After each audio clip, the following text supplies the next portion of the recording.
Good morning. Welcome to Let's Get Growing Facebook Live.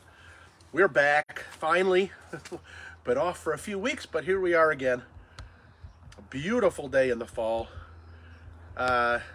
Still lots of time to get lots of stuff done in the garden.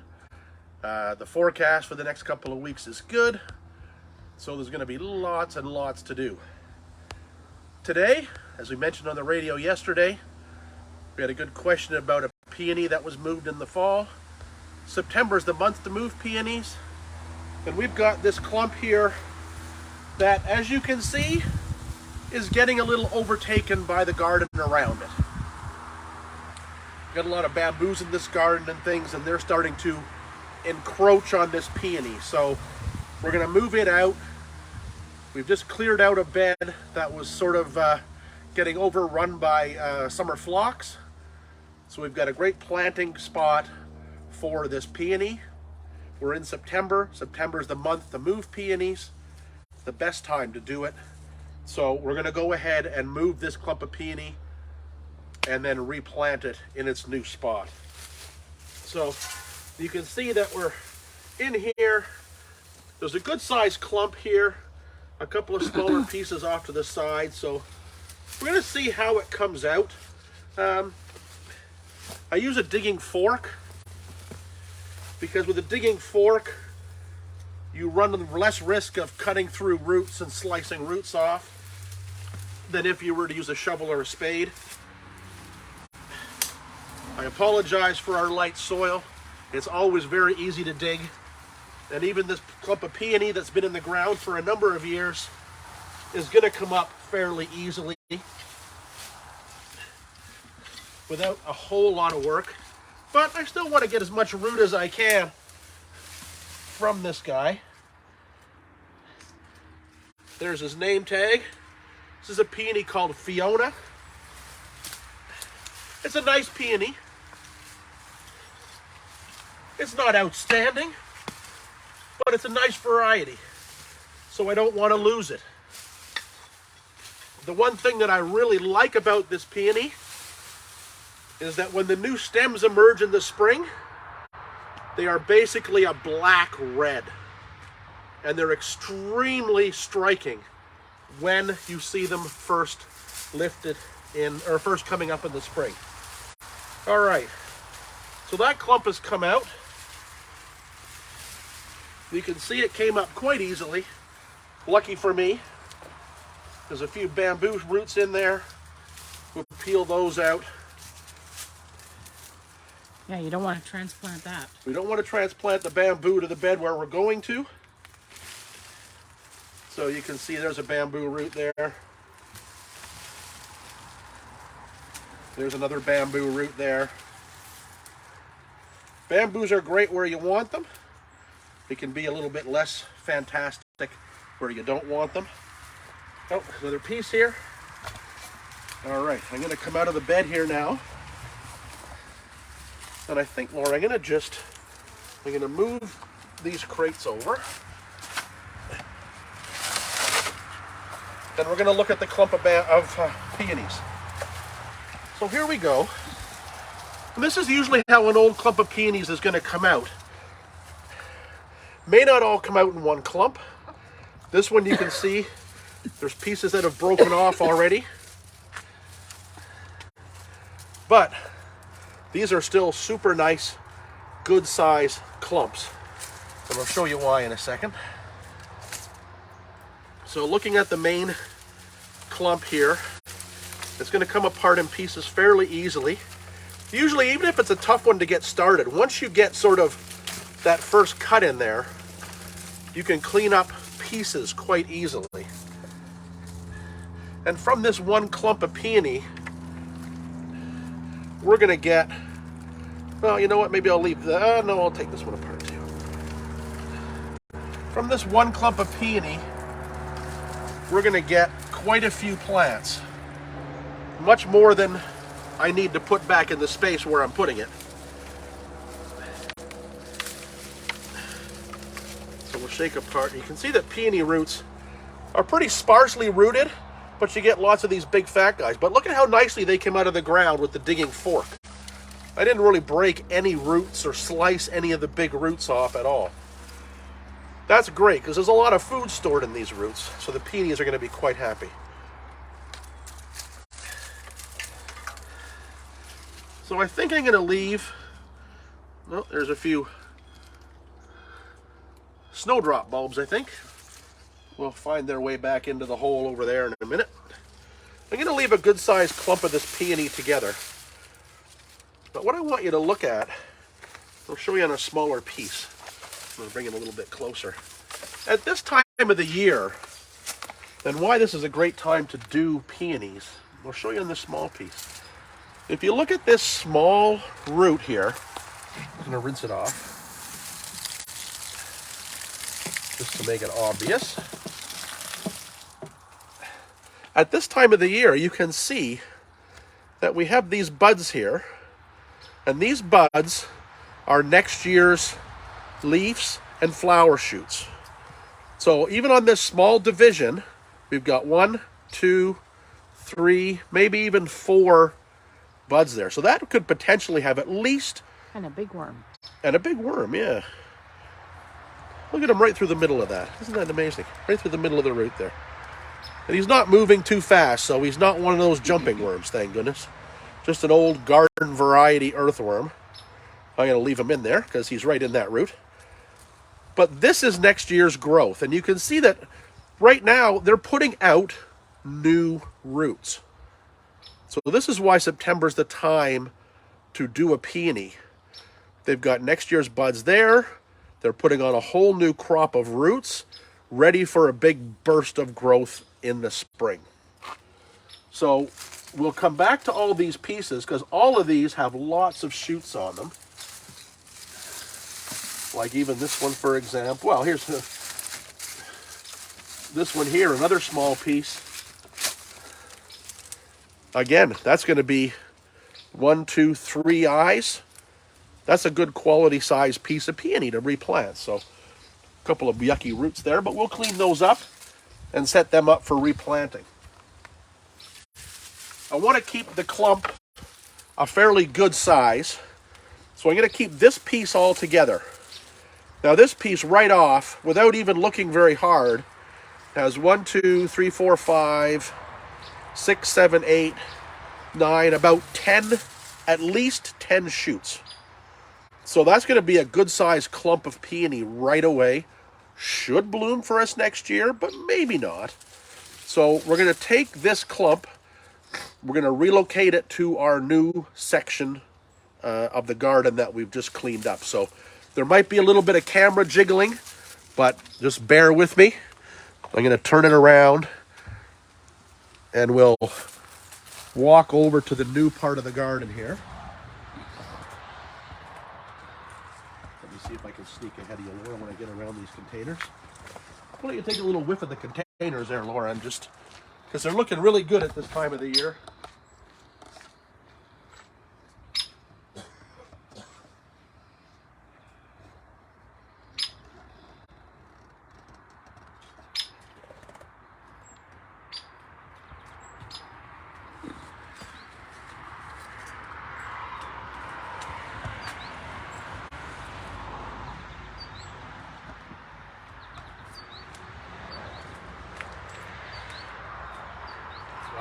So we've been doing a lot of garden renovations. There's lots of areas that need refreshing. A few things have gotten a little bit rambunctious over the last few years. Our Phlox paniculatus is definitely one of them. So we took this bed here that was pretty much a mass of Phlox paniculatus. Yeah, if you get right back, I'm going to plant it right here, Laura. So this bed was pretty much just a mass of Phlox paniculatus from the clump spreading and from seeding around. So we got ambitious this past week, ripped it all up. Here's the pile of phlox over here on the ground, right out of the way. But we left our Phlox Gina in. Phlox Gina, you're going to be hearing a lot about Phlox Gina for next year because it's the Perennial Plant Association's 2024 Perennial Plant of the Year. It really is an outstanding phlox. Quite tall, Fairly late blooming for us. Blooms about mid-August through to, early October. Uh, Butterflies love it. It was a wild selection found a number of years ago, and it just seems to be a real nectar producer and is a great plant. So watch in the garden centers for that next year. Phlox Gina, it's spelled Jeana. At any rate, we're in this nice bed now. We've got lots of space in this bed. So we're going to put this clump of peony in kind of right in the middle. And I like to put peonies in the center of beds or towards the back of borders because, of course, they're a good specimen plant. They're spectacular when they bloom, but when they're finished blooming, you just want them to be in the background. So we're going to put this peony in the center of this bed. It's going to have echinaceas. It's going to have some Panicum shenandoah around it. It's going to have some other tall, later blooming perennials around it that will sort of fill in and give color, and the peony will live happily in there, not being the center of attention when it's not in bloom. But when it's in bloom, it's going to be a spectacular clump. It's going to be visible directly from the front door of the house.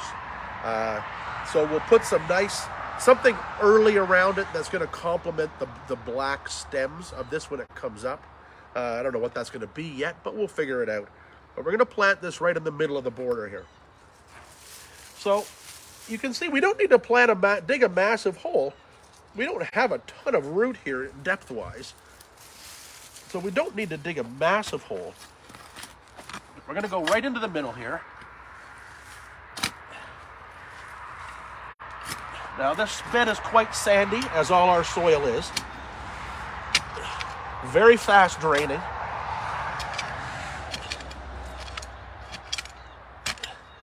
There's been a lot of compost added over the years, but in dry sandy soils, excuse me, compost and nutrients can disappear really quickly. So once this bed's got some new perennials added to it, it'll get a nice top dressing of composted duck manure, and we'll pile the leaves in on top of it for this winter, and that'll help re-nourish and enrich the dry sandy soil here. So I'm going to take our peony, I'm going to gather up all the stems, I'm going to set it into the hole. There we go. Now, just for clarity, I'm going to set it right about there. That looks about right. We're going to work some soil in around the roots. Very important that you don't just push the soil in on top and leave pockets of air underneath there. So I'm going to do that. I'm going to run off camera for 1 second. I'm going to bring the hose over, and I'm going to get a pair of snips. Is there any questions there? Several.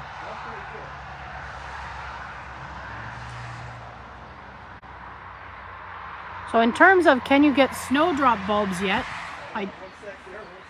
I do know that many of the garden centers have got their bulbs in or are in the process of getting bulbs in. So you should be able to get some snowdrops if you're early. I have seen on their social media posts them posting about their bulb displays, etc. So you should be able to get snowdrop bulbs now. Yeah, and if you're looking to plant snowdrops, buy them now, plant them right away. Snowdrops are not a bulb that likes to sit dry for a long time. So they've been dug for a while already.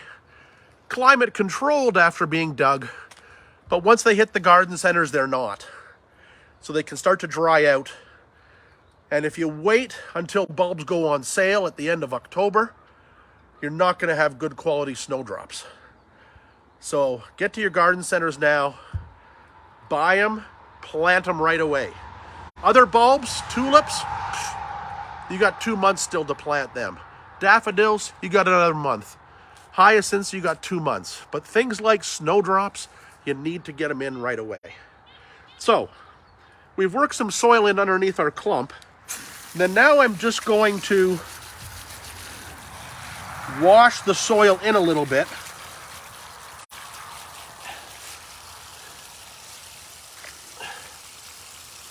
And sort of mud it in there. He just likes to play in the mud. Yeah, but I'm going to mud it in there. This is going to do a couple of things. It's going to help get the soil in amongst the roots. It's also going to get moisture down in the hole. We want moisture underneath the roots. So these little fine roots that we're seeing here, nowhere to go and nowhere to grab the moisture. So we've kind of mudded that in. I'm going to push some more soil back on.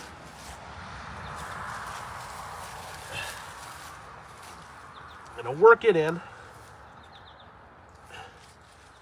Firming it in. You want to firm it in really well. You don't want any air pockets. So you want to make sure that's firmed in well. The water will also help get rid of any air pockets.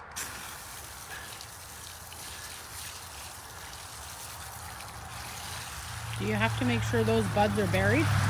Well, that's the one thing about peonies, is these buds cannot be more than about an inch or so below the surface. So we're going to push our soil back in, and we're going to get it back to the level of the garden.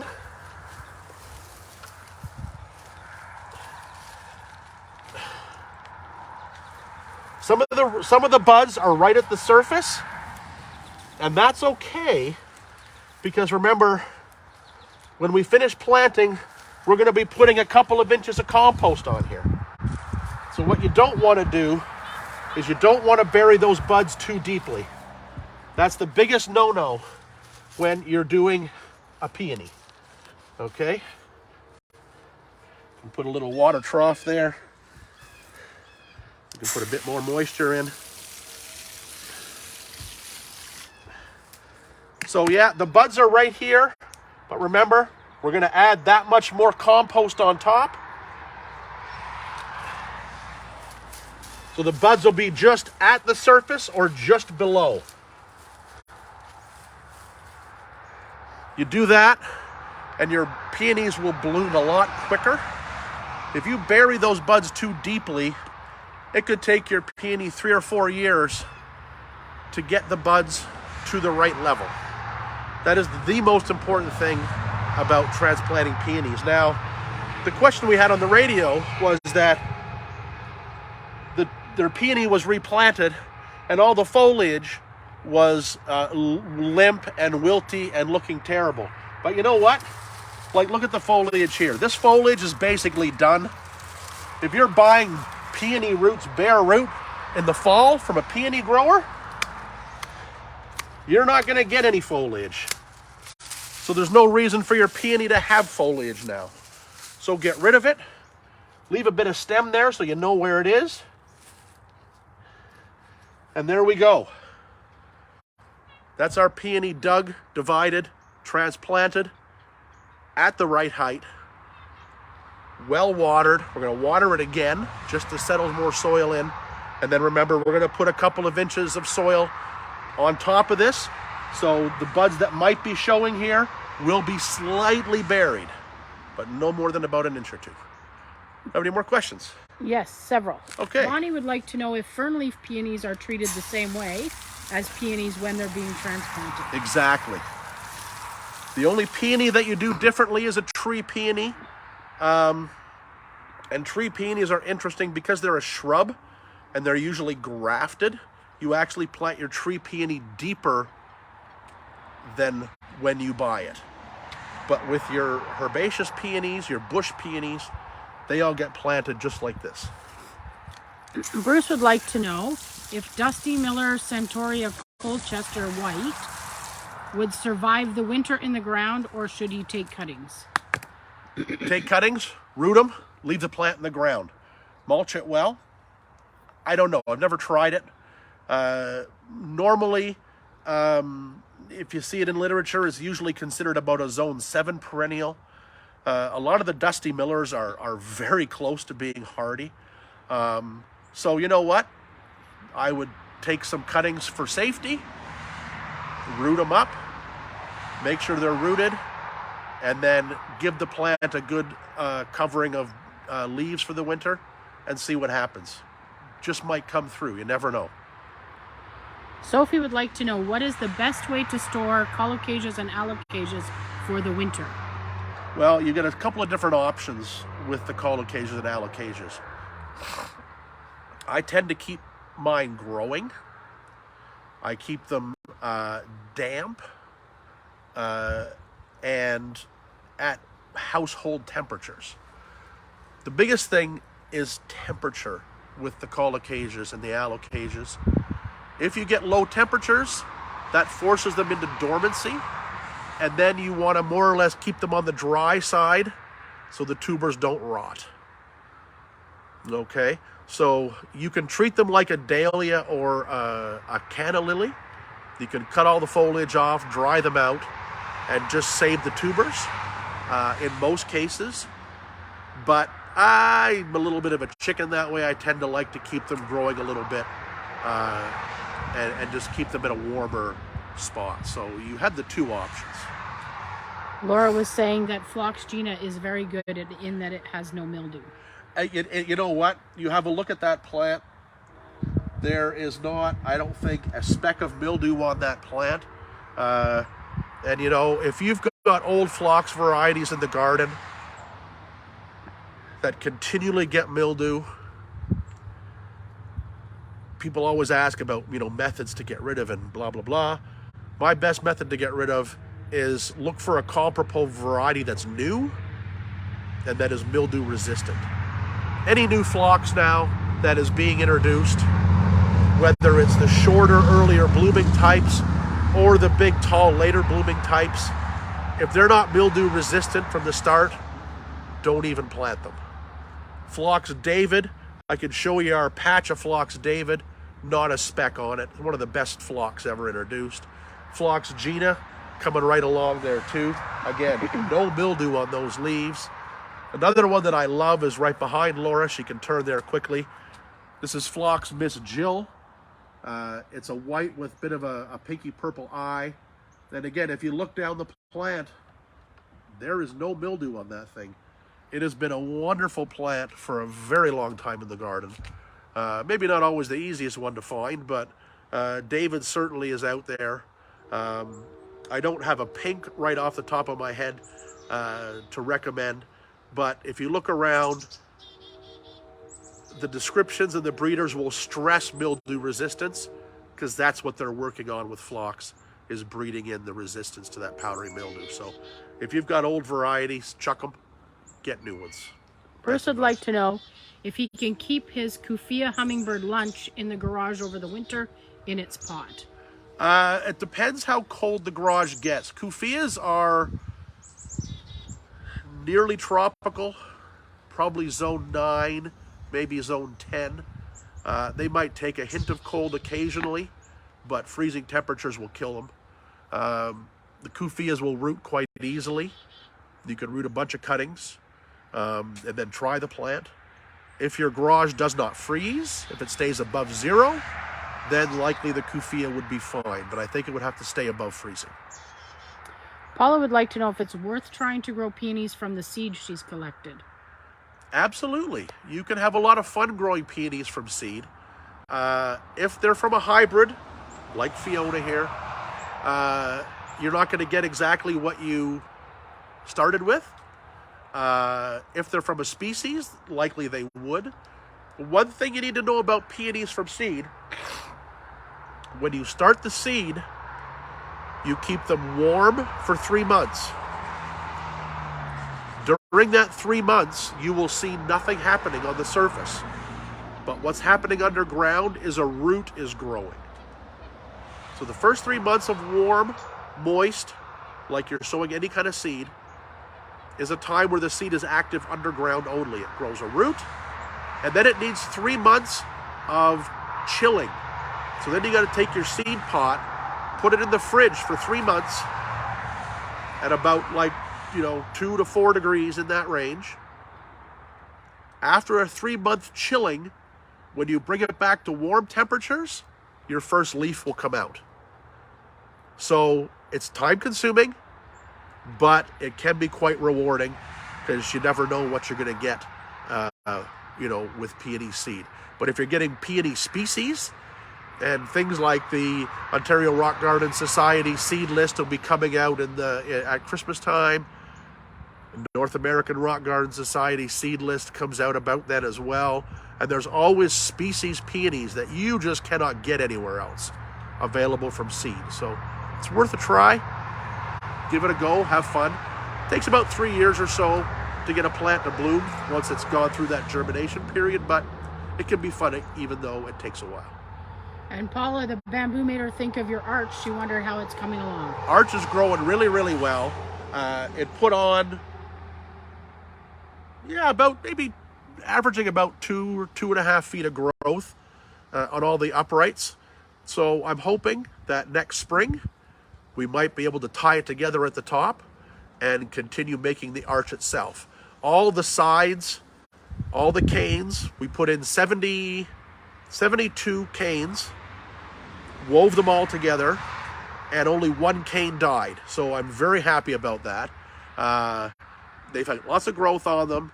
The tunnel is there. It just needs to be tied together over the top. And we'll visit that next spring and see how it comes together. But if people want to order a kit, if you want to order a you kit, need to do that in the fall at the Branch Ranch. Yeah, if you wanted to get a head start for next year, you have to order your kits and things from the Branch Ranch this fall. Very important, because then they cut the stems for the orders they get. They don't cut a whole lot extra because, if they don't sell them, then they can't use them or have to stick them back in the ground somewhere. So if you're thinking about building an arch or a fence or a kid's igloo playhouse, whatever, they have lots of great kits for that. Hedge. So the living hedges, go to the Branch Ranch and look at what they've got and place your orders now for next spring. And next spring we'll visit our tunnel again and maybe start putting it together as a tunnel. We're working on the area around it right now because it wasn't landscaped at all. So we're in the middle of cleaning that up so we can sort of develop that area of the garden for next year. So, all right. Any more questions? Nope, that seems to be it. Got us caught up for the last couple of weeks, I'm sure. All right. Get out and garden. It's a beautiful weekend. Lots of great weather coming up. We'll see you again next week on Let's Get Growing Facebook Live.